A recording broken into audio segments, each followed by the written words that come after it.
Let's go. Okay, hi everyone. I hope you can hear me clearly. With this technology, I don't have PowerPoint or anything, so no nice fancy slides. So I'll try and keep it coherent for 12 minutes. Andrew, will you time and just give me a 10-minute notification? Okay, cool. So, okay. The joys of technology. Okay, so what I was expecting to speak after David, but so let me.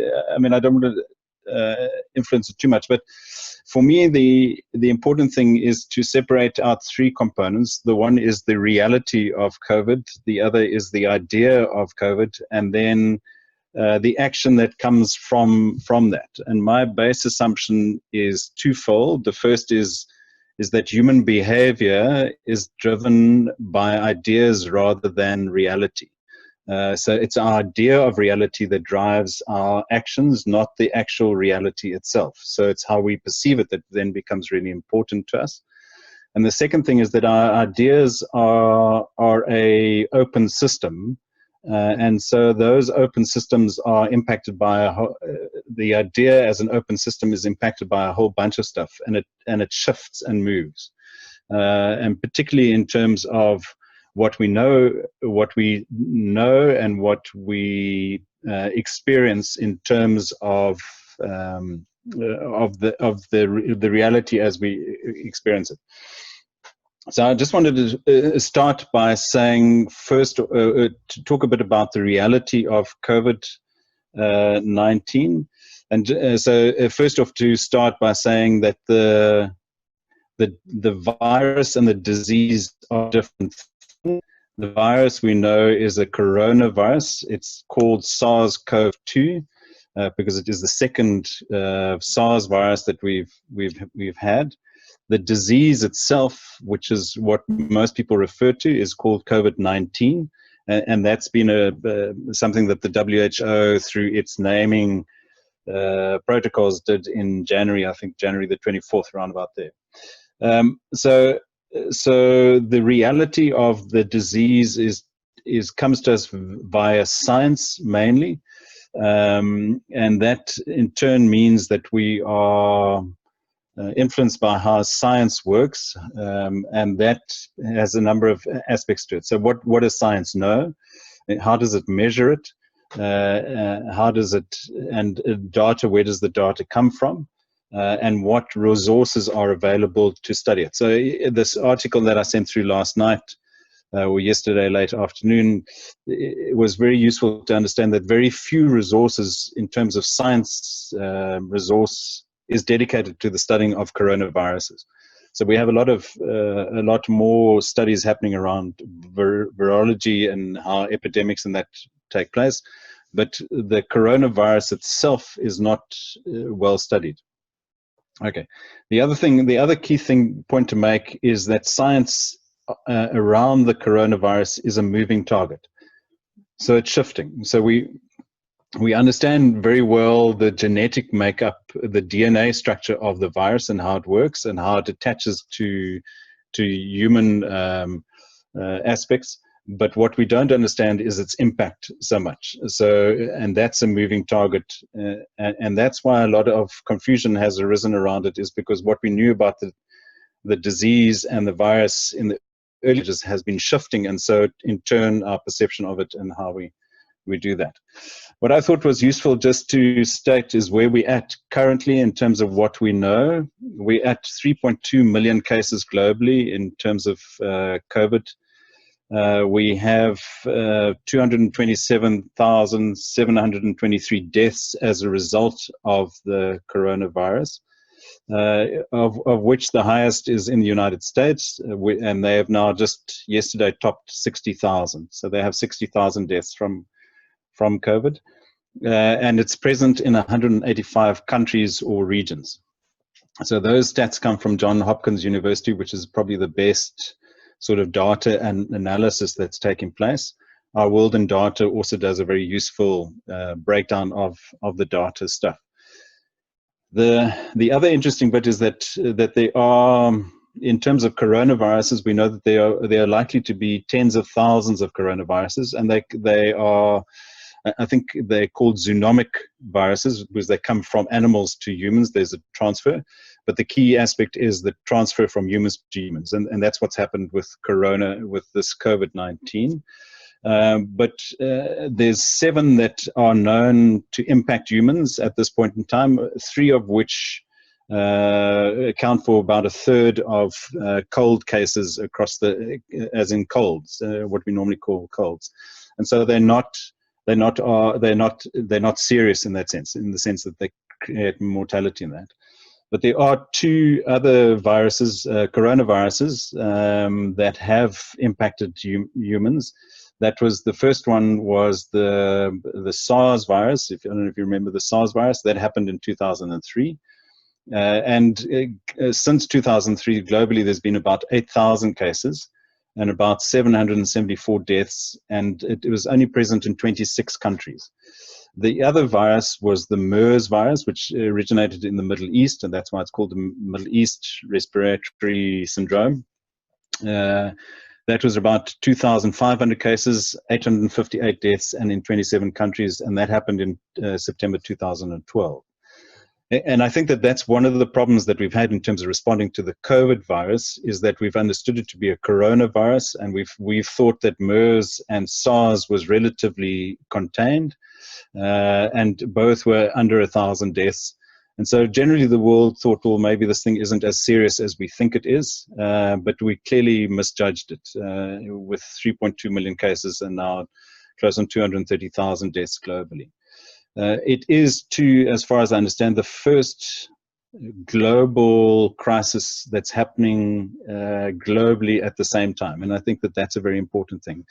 Whereas SARS and MERS before that happened in only 27 countries and at different times, this virus has been global in terms of its felt effects, etc. Okay. Then I think so let me then go on to the idea of the virus. So the important thing about the reality is that the reality comes to us via science, and we have to understand the limitations of science, and that it's a moving target, so it's continuously moving. Then the idea of it is, to me, formulated from not 3 things, but a number of things. The first thing is what we see or what we perceive in terms of our sensory ability. So can we touch it? Can we smell it? Can we taste it? Can we hear it? Can we see it? And so typically we see it only as humans without access to nerves and that kind of stuff. We only see it when someone is ill. So when someone is struggling to breathe in a hospital bed or coughing, sneezing, that kind of stuff. With COVID, the key thing is that you can be shedding, which means that you can be transmitting the disease before you show the symptoms of it. So you have a large proportion of asymptomatic. And that's part of our problem, is that we can't see this thing before it presents a risk to us. Then the other thing is that what is it that we know? And in the area of what is it that we know is the area of information, and what information for us is useful. And then particularly in the area of social media, we have two other components of information arising. One is misinformation, so where we get the information wrong.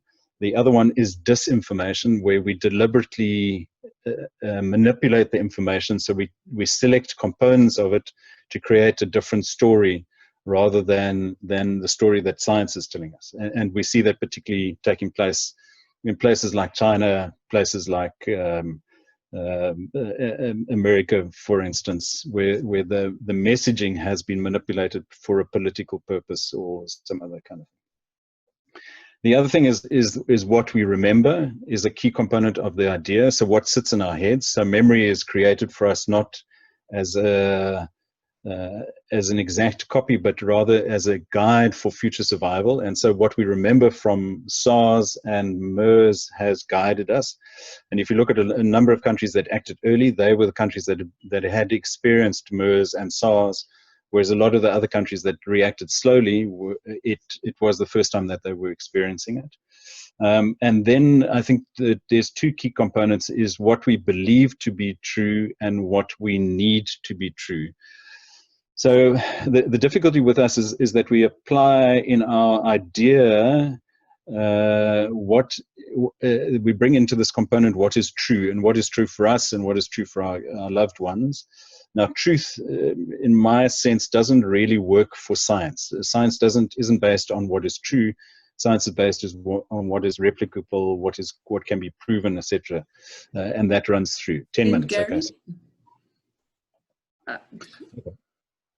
Okay. So I think that what we've been seeing is coming out of this idea is that the binary idea has now arisen of this aspect of lockdown versus going back to save the economy, and a lot of the debate is happening around that.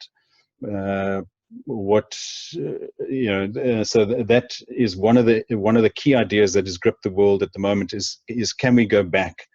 And part of what is dangerous about that is that we assume that certain people are at greater risk than other people. So, for instance, elderly, 60 plus, and we're saying as long as we can isolate them, the rest of us can go back to work. That's not correct. Everyone is at risk, but people are at lesser risk, and there's comorbidities based on that.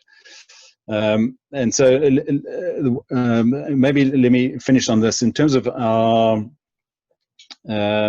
actions that we've taken from the ideas, there are basically three things that happen. And one is that we either ignore it or deny it, or we then respond to it, so we do something about it. And the third one is that there's a longer term adaptation. We adapt our society's way of doing things. And an interesting question arose yesterday. I was reading something from an American author, is what if we are locked down until the end of 2021? What if, to save us, we have to be locked down? How will that change our economies? How will it change our social relations? How will it change things? And in a case like South Africa, where we have high density communities in which we cannot lock down homes, but we can lock down the communities, how do we respond in that case? Can we actually save people, or can we not? Okay, so that's from my side. I think that was just the basic frame that I wanted to put out there. Thanks. Okay, thanks, Gary. That again, almost far too much for a tiny little presentation. Dave is back on with us, so what I'm going to do is just hand over to him also for 12 minutes, and then I'm going to try and open it up to participation. And I think the idea then, after Dave has chatted, we'll just, if you want to say something, stick on your video so I can see it up there, and I will do my best to give everyone a kind of word. Okay, let's move on to Dave. Dave, I will also interrupt you at 10 minutes to just say, okay, you've done your 10 minutes. Could you then just wrap up, if that's all right? Okay. Okay. Sorry about being late, peeps. I did hear Gary's contribution. Thank you, Gary. Mine's probably a bit different. I'm glad I didn't have to begin the thing, because you know me, I can't put my foot in it, and I've seen eyes roll at me from people in this group. Thank you for your continued patience and charitable interpretation. So I think I should apologize for being instrumental in picking this topic. I put my foot in it last week and suggested a dichotomy, a difference between the reality of COVID-19 as a virus, a biological entity, and then a reality of people's reactions to it. And Gary, you luckily reworded that to something workable. I personally feel that the reality of COVID-19 is a reality almost exclusively made by people's reactions to the virus. But this is not a theme I will pursue in this manner, or the manner I originally was planning. I have learned that this is an extremely dangerous and contentious arena. So what follows is, believe it or not, a toned down approach. So with many people spending so much time online, there's a lot of debunking going on. I, for one, have debunked Ramaphosa's speeches. Sorry, it's a bad joke. One of the things that has made me cautious is, of course, the Ed Yong article. I enjoyed that article. He makes the case for an extremely complex situation, a complex reality to COVID-19 based more or less on the central hypothesis which I fully agree with, that nobody knows what the hell is going on with the numbers, and that we should not underestimate the dangers of the virus. So I was very glad and perhaps a bit surprised to see him make a point quite late in the article. I'm surprised by this point because most of the article either states or implies, as I've just said, that it is very dangerous to underestimate the danger of death by virus. I fully second that. Let's not underestimate it. I'm totally on board. But the point I'm interested in is this one. He had just spent a few thousand words illustrating the complexity, or at least the severe complication of the situation, in going with any numbers. And he says this: none of this means that all bets are off and the pandemic is unquantifiable. The case count might be wrong, but it's almost certainly too low rather than too high. And it's most likely off by a factor of 10 than 100. It's more likely off by a factor of 10 than 100. So Andrea, you may be happy to hear that the statement stood out to me more in the second reading of the article than in the first, because you did ask us to read and reread it. I did. And during previous research, something that I kept coming back to was a statement made by Stanford's University. He's a very esteemed academic and researcher. He's also unbought at this stage, Professor John Ioannidis. So he wrote this before lockdown was announced by Ramaphosa. Ramaphosa had already announced the state of emergency, but this was before the announcement of the lockdown. Reported case fatality rates, like the official 3.4% rate from the World Health Organization, cause horror and are meaningless. So Ioannidis is resonating with what Ed Yong, for the most part, is saying. It's actually the other way around, because Ioannidis wrote this 6 weeks before Yong's article. The epidemiologist, not the journalist, wrote, "It is not possible to know if we are failing to capture infections by a factor of 3 or 300. Remember that Ed Yong said he thought it'd be more like a factor of 10? So in an article that was supposed to ground our conversation today, obviously, seeing as we were asked to read and reread the article, the author is going so far out of his way to tell us that the numbers are meaningless, now throws out a prediction. He is right. There is something of a reality here, I think. Both Ioannidis and Yong agree that the count is wrong, and both agree that it's wrong by a several or many-fold scale. I don't think it's contentious to say that the number of positive cases confirmed in testing tells us nothing about how many people really have or have had the virus.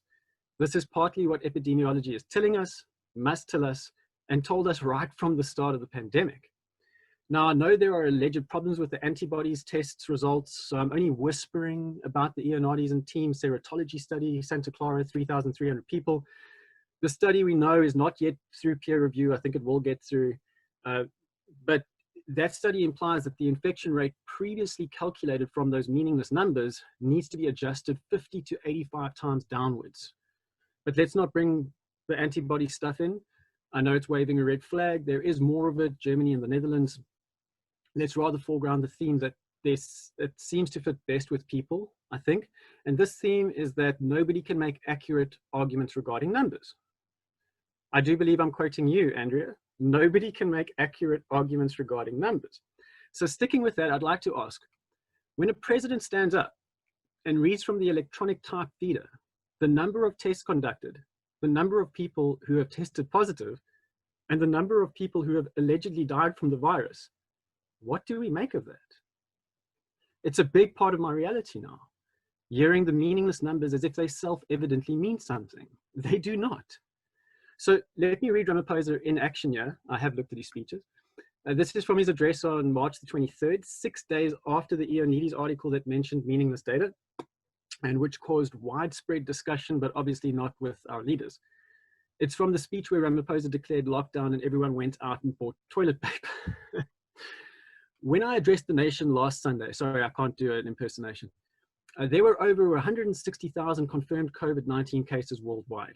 Today, there are over 340,000 confirmed cases across the world. Okay, a while ago. In SA, the number of confirmed cases has increased sixfold in just 8 days, from 61 cases to 402 cases. This number will continue to rise. It's all meaningless. So if I have a point, It's that we're being read meaningless numbers as if they inherently mean something. And as Ioannidis has stated, and which Young went at great length to remind us, and as prompted by Andrea, and it being a pretty safe zone to occupy in a time of outrage responses to everything, nobody can make accurate arguments regarding numbers, quote unquote. So I feel deeply unsettled by the WHO using a meaningless 3.4% death rate to justify the declaration of a global pandemic on January the 30th or 31st. Part of the reality of COVID-19 is that the WHO did that, which has prompted some commentators to say that the pandemic started with a lie. Lie is, of course, too strong a word. Better to use the phrase meaningless data. I am deeply unsettled by the numbers being read by our president and other presidents too. The reality is that they are feeding us meaningless numbers. I can't help but feel those numbers were used to justify the crippling effects that governments' responses all over the world, with a few level-headed exceptions, have had.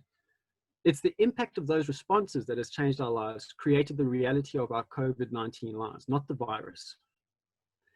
I'm not saying that if I were Ramaphosa, I would have done differently. You're probably laughing at that. But every time he says that the measures taken are to save lives, and he says it all the time, I cringe, because we do not know that the measures taken will actually save more lives than they may take. Flattening the curve, self-evidently being desirable, just a nice idea, not based on evidence, not grounded in reality. It's part of an argument based on meaningless numbers, and remember, nobody can make accurate arguments regarding numbers. That all we can do is wait for a vaccine, just an idea, not evidence-based, not grounded in reality. That difficulties experienced in a handful of hospitals justify.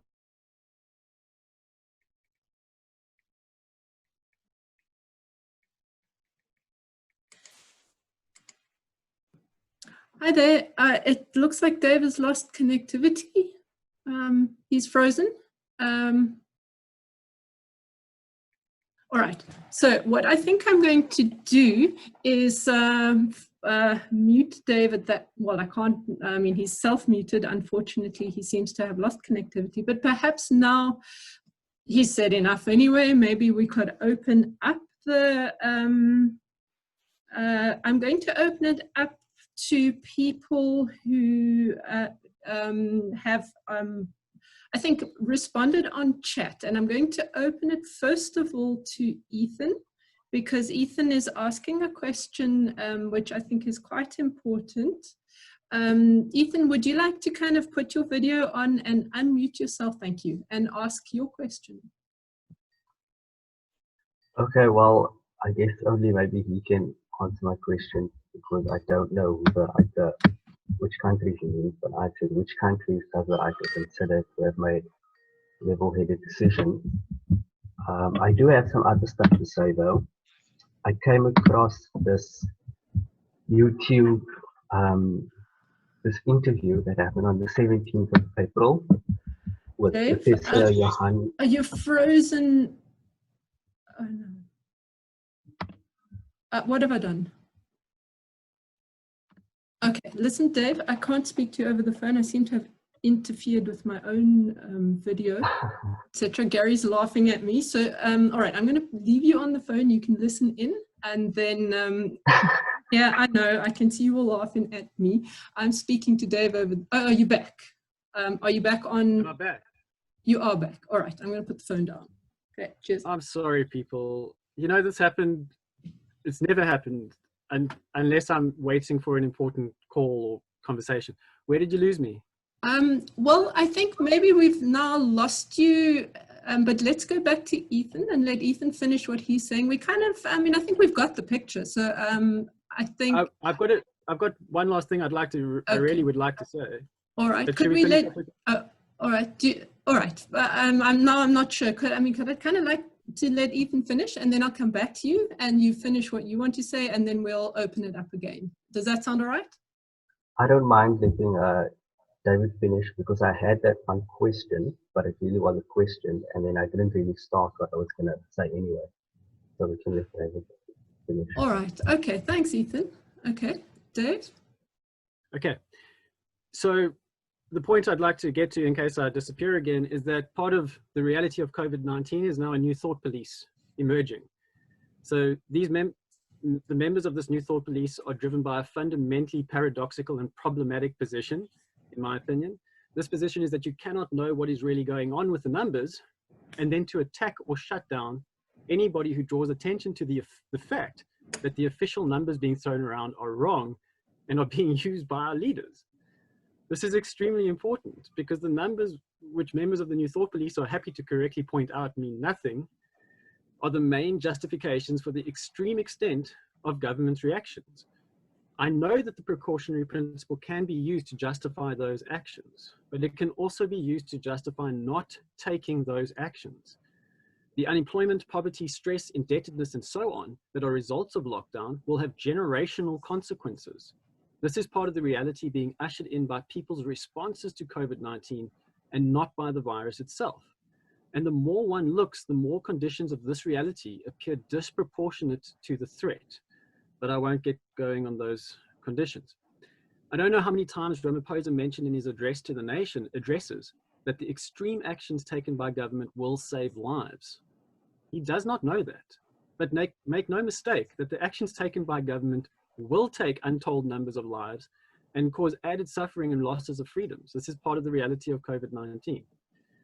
So I expect my responses to all this to be something like the precautionary principle was applied. I've already touched on this and we'll happily talk about it more, that many South Africans have compromised immune systems and therefore this one-size-fits-all lockdown was justified for our own safety, for the safety of those with compromised immune systems. Obviously, you can't lock down a township, so I'm happy to talk about that contradiction. That flattening the curve and harsh lockdowns make the most sense in a pandemic. Of course, those ideas are out there and bashed about a lot, but there is no agreement among epidemiologists about this idea or these ideas. In fact, it seems to be the medical experts employed by government that most likely like those ideas, and that many independent epidemiologists think the...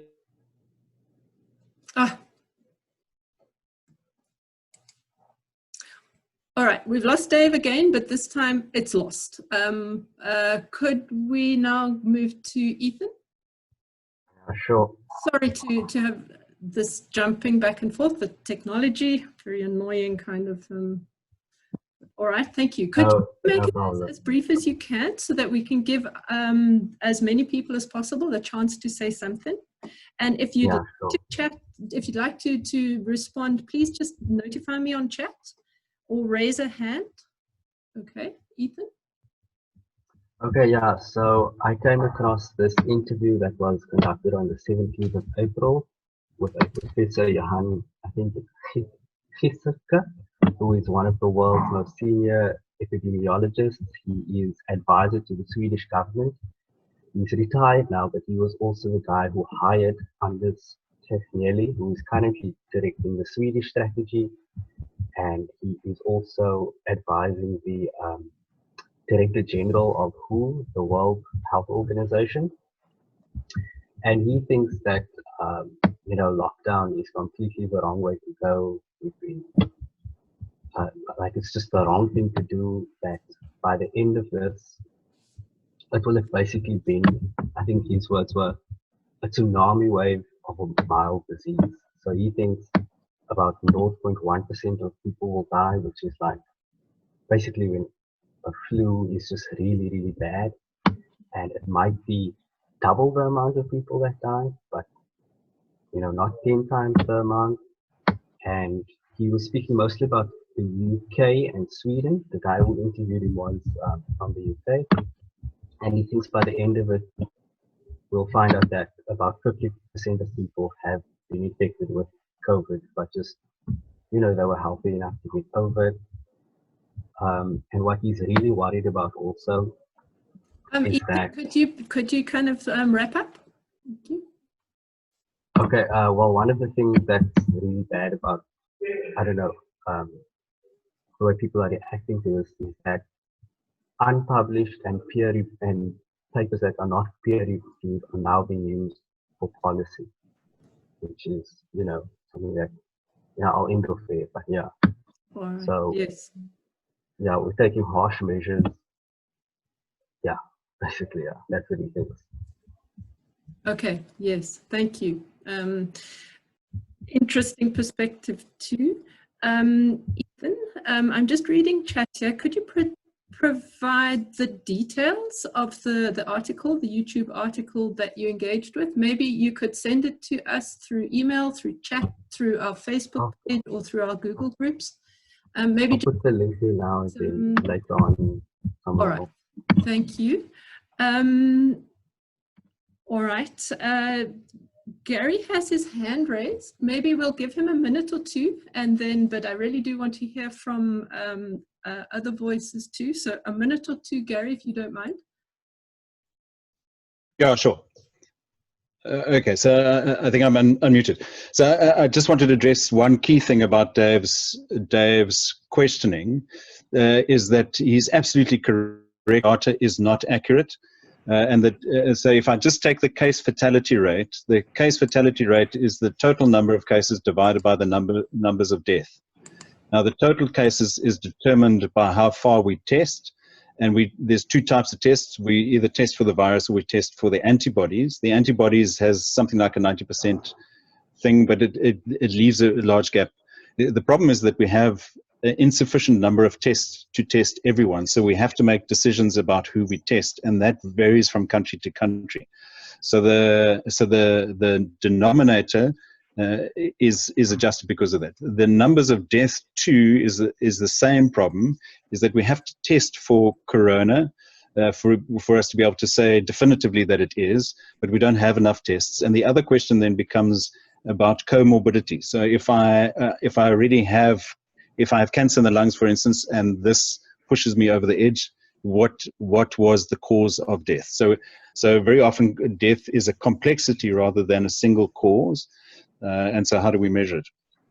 And so the issue for Dave is that what he's linked is, he said that the information is inaccurate, but the leap that he's then made is the information is there misinformation, that it's not useful information. And what I'd like to say is that in the nature of a moving target and science is that the information has to be useful, not perfect.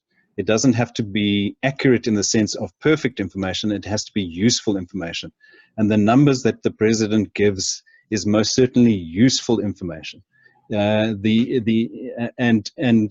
I don't agree that epidemiologists are split on this. It's exactly the same argument as with climate science, is that you have one or two individuals on YouTube that are making a case whereas the majority of the world's epidemiologists and virologists agree on this, but there is variation within that because that's the way that science works. That doesn't mean to say that we can discount what they say. We have to say that what they're saying is useful, and clearly in terms of the stats, countries that locked down early have been at advantage over countries that did not lock down early. And countries that have lifted their lockdown or didn't do the lockdown, like Sweden and Singapore, for instance, are now seeing a spike in cases. So yeah, I mean, I think that's the key point that I wanted to make. Okay, thanks, Gary. I think that's maybe a slightly important point about binary thinking. Inaccurate, not perfect, not complete information doesn't mean no information. I think that that's a very, very important point to make. One of the things I'd like to introduce into the discussion, because I don't see hands coming up, and I'm very much going to start soliciting responses because I really want to hear people, but famine, the locust spread, all of the other diseases in Africa like malaria, all the food aid, all the oil-dependent companies in Africa, so those projects, those aids are coming to an end because the focus is on COVID almost entirely. And that's a perspective that I'm not hearing much about. So that's something I'd very much like to hear some input on. Perhaps there is a sense in which this intensive focus on COVID is preventing action in terms of other threats to Africa that are potentially more dangerous than COVID. It's just a thought that I'm throwing out there. something I'd very much like some responses on. All right, so anyone like to weigh in on this? Yeah, hi, Andrea. I don't know if you've got a hand there somewhere on the screen. I can't see where it is. If you would like to raise your hand, what you do is you go down into a button called participants. And I think there's something there that says, have you? Oh, I see where it is, yeah. Okay, now, thanks. All right, and then maybe Gary, could you sort of put your hand down so that I don't see you flagged up there, and so that if you want to respond yet, again, then you can raise your hand again. Yeah. Okay. Thanks, Janet. So I just had 2 comments. The first is I like that Atlantic Monthly or Atlantic article, but it is very American-centered. Yeah. So then there's a link to an article about the South. To that, and it's about the southern United States. It's not about the South, the global South. And then if you look at the maps about Africa, you see that the number of deaths is very low. And there's a whole lot of debate about why this is so. So is it an issue of timing and spread? Is it an issue of age, the age of the population? Is it an issue of heat, of temperature? There should be high comorbidities in populations which have high levels of TB and South Africa, etc. But so there's no real science at this stage can explain this. My other concern was just a thing I saw this morning.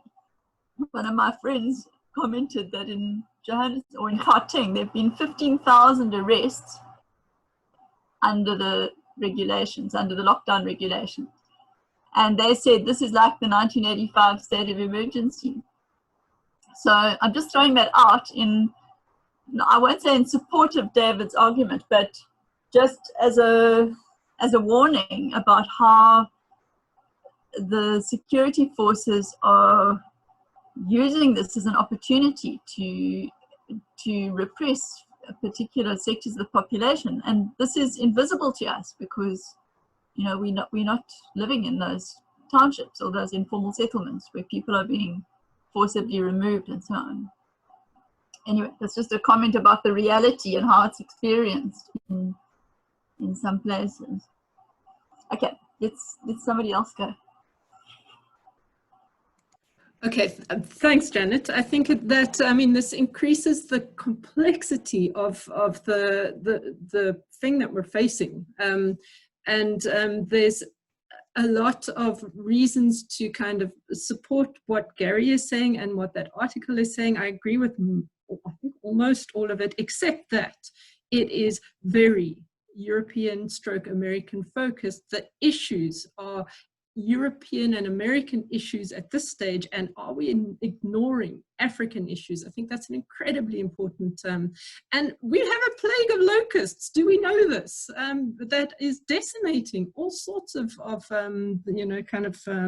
plant matter and food sources and all of that. And okay, anyway, let me Adi has his hand up. I'm going to give him a few minutes, and then Vulindlela has his hand up. I'm going to give him a few minutes then, and then we'll move on from there. So let me keep myself quiet for a moment. Adi, do you want to put on your video and chat to us? Okay, yeah. Good morning, everyone. I just wanted to say something on the point you raised about the other issues we have been neglecting in Africa as we focus on the pandemic.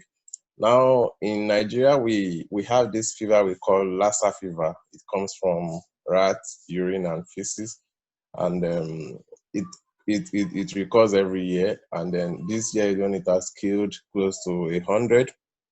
Death from coronavirus is around 51, but nobody in Nigeria today is talking about the spread of Lassa fever, and we have reasons to believe from reports we are getting from medical personnel on the field that Lassa fever is actually spreading. So I'm just trying to to reinforce the point you have made, that yes, understandably we have a pandemic on our hands, but we look as if either because we are joining the bandwagon or because our capacities are limited, we are neglecting those problems that are also doing serious damage to us in Africa, and then there is a need for some balance in how we respond to some of these crises. They are numerous, but I think I would just want to limit it to West Africa for want of time, for the sake of time. Thank you. Okay, thanks for that input, idea. It's yeah. I'm not going to say too much. I just want to move to Vulindlela. Could you put your video, etc. on? Hi. I'll keep my video off for sake of bandwidth and things. Hi everyone. I just have a couple of thoughts in terms of the two presentations, or at least the articles and people's thinking so far. Andrea, I side with you and Ade, I think, on this one, because the aspect of the articles that were written echoing Janet's concern is that it does come from a very sort of American perspective, sort of treating that perspective in some ways as a sort of global norm in some ways, or assuming that there are sort of norms across the space. And this brings me back to what Gary started with, which is that I think you stated it this way, that human behavior, Gary, is driven by ideas and not reality.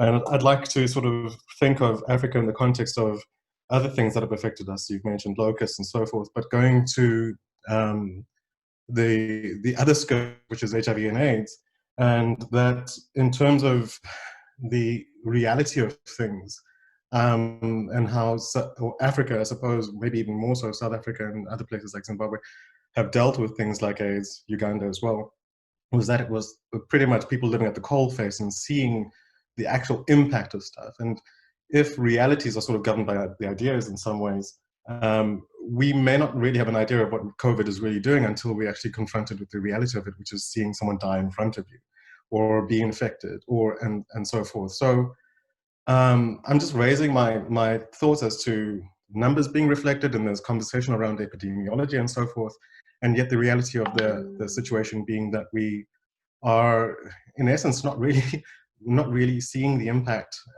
but living with this idea of what it is. And I feel like I'm rambling here, but I think the perspective is, when it came to things like HIV and AIDS and so forth, we as a continent, and maybe we as a country, had to deal with it differently, based on numbers, based on treatment and so forth, than what the rest of the world is doing. Because I beg to be, I stand to be corrected here, but I think the perception of something like HIV/AIDS, for instance, as a virus in Europe is somewhat different to the perception of the impact and how we deal with it within the context of Africa, in amidst all the other things that we have to deal with in our reality and the ideas around that. I'm hoping I've made sense in that respect. Thanks, Vulindlela. Yes, all of us are kind of battling away to kind of make sense of this enormously complex problem. I think this idea of it being an idea versus a reality is actually kind of an interesting topic. So I'm not seeing hands up, or if you can't find that. Okay, I'm seeing a hand. I'm seeing a hand from Francis. Excellent. So Francis, could you put your video and mic on and chat to us? I will unmute myself.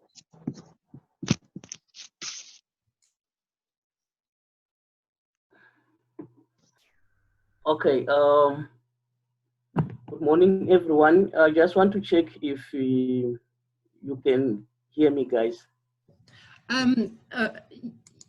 Francis, yes, we can, or I can. Okay, all right. Okay. Well, I've been following the inputs from colleagues, and it's quite interesting to me.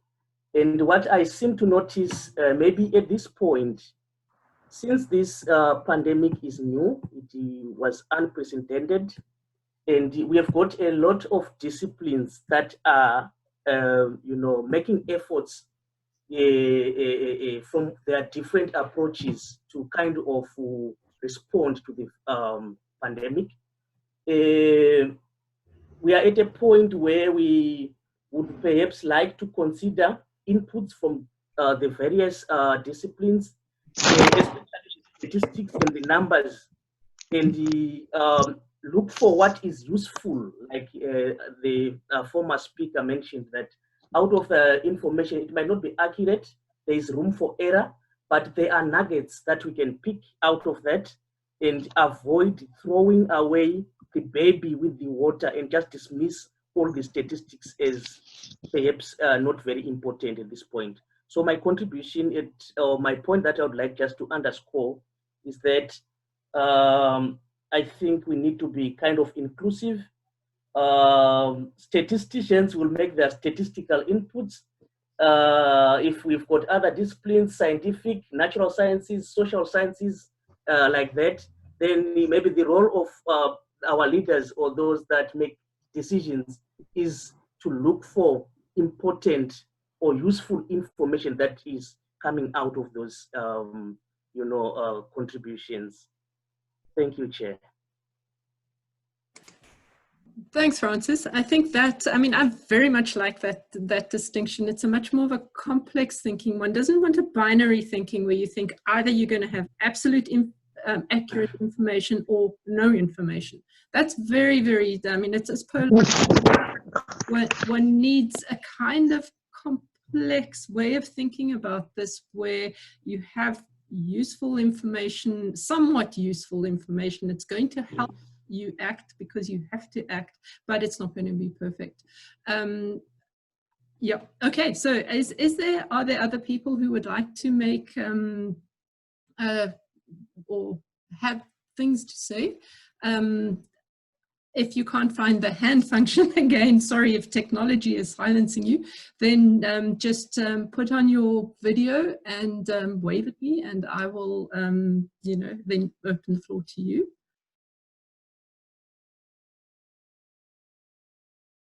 Hi, Andrea, can I say something?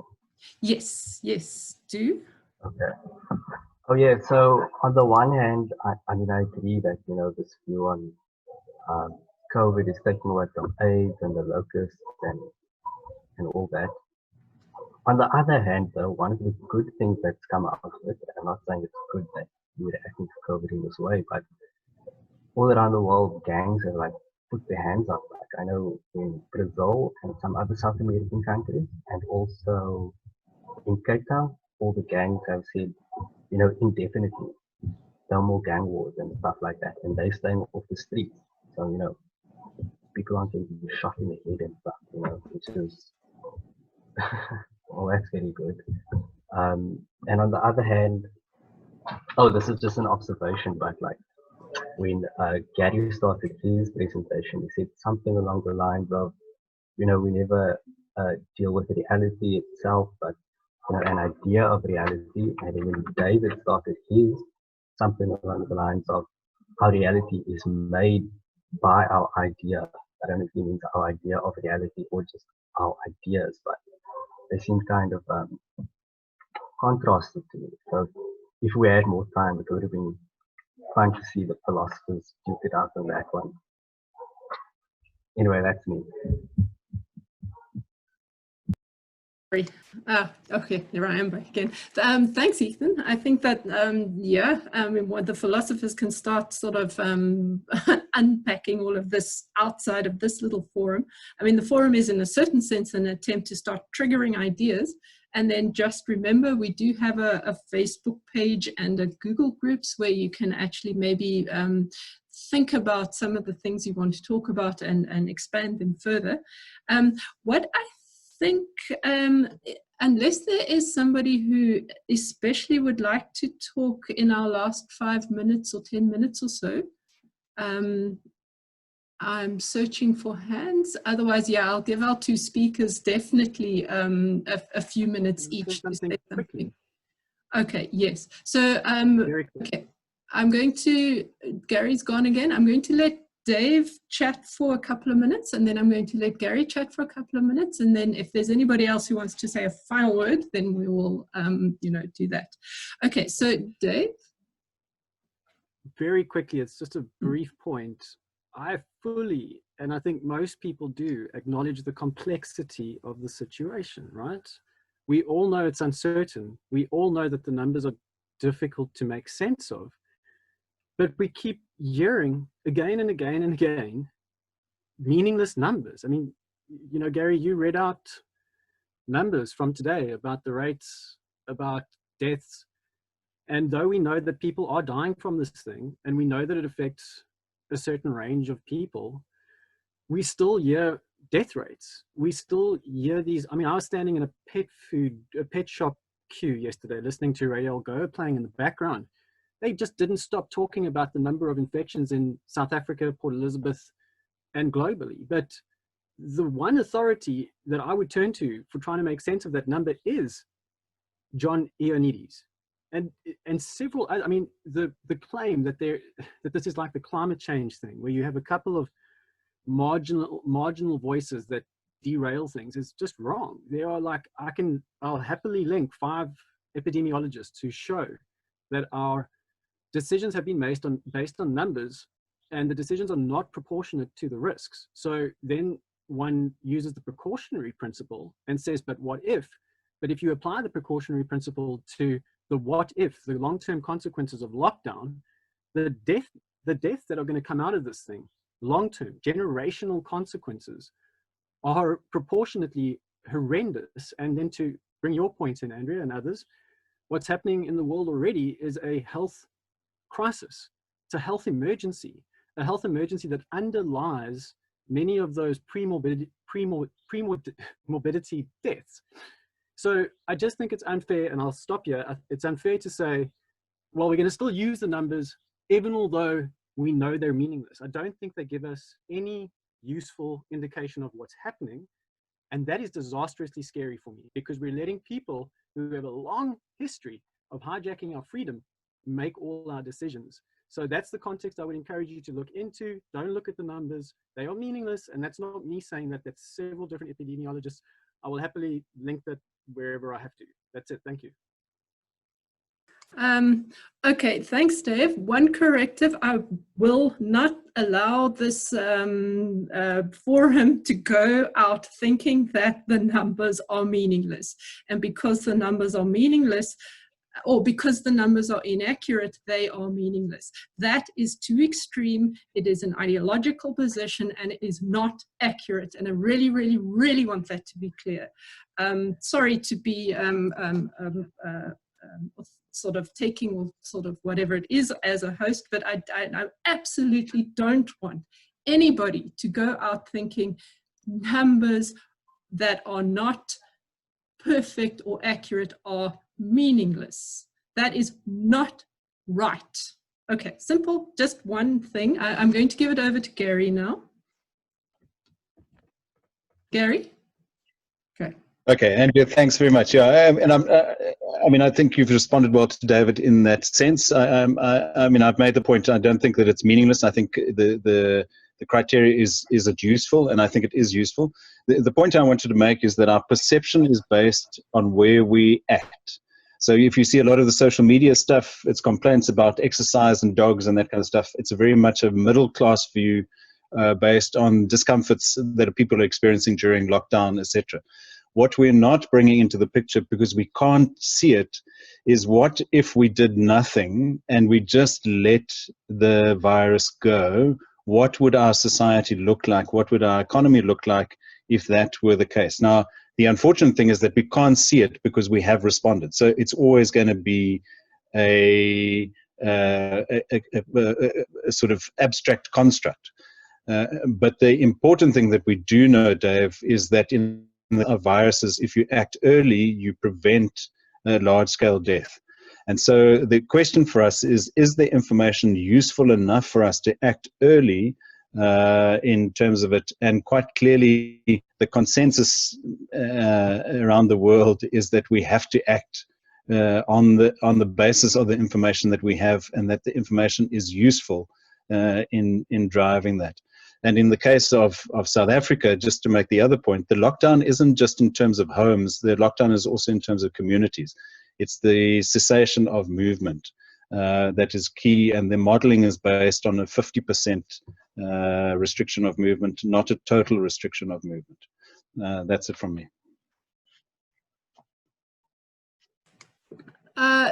Thanks, Gary. I think we can continue this kind of discussion for an enormous amount of time. I can see my cheeks getting pink, so one thing's very interesting is that one gets quite vehement about these discussions, and it is something that one should actually keep control of. So apologies if I sounded snappy in the last, but I really don't want an ideological position that is too dogmatic and too strong. It doesn't wash with my particular view of complexity, so there we go. But I think it is, in a certain sense, we will definitely continue this kind of debate. I'm hoping we'll generate more of it on our Google group and on our Facebook page. And what I would like to encourage you all to do now for our next session, which will now happen again on a Friday. Today was just a kind of anomaly because Friday tomorrow is inverted commas, a public holiday.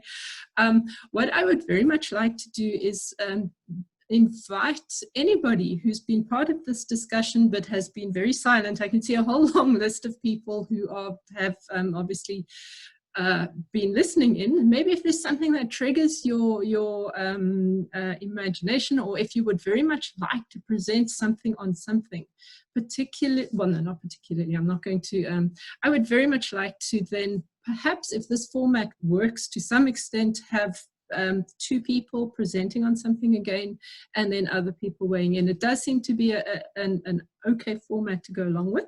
So perhaps email me with suggestions, or we will see what we can do to solicit some kind of exciting and interesting debate for you. And I hope that this will continue. I can see that in the chat session, it's going wild already, so I hope the philosophers will go mad on that. And I would just like to say goodbye. We've run out of time. So if you don't mind just putting your videos on and then giving a wave before you move out, maybe that would be nice. Just and hopefully we will see you all next week for further cheek raising. Hi all. Hey, Janine, Sheila, Gary, Glenn, nice to see you all. Addy, Sharon, Luke, hi Rochelle, hi Nsika, nice to see you there too. Okay, and yeah, thanks for joining us. Hi Valendlela, good to see you too. Hi Hashila, good to see you. Yes, and hopefully we will see you all next week, and you will volunteer to take us further on this journey of complex, really complex issues. Thank you both very much to Dave and Gary for initiating this and turning my cheeks pink.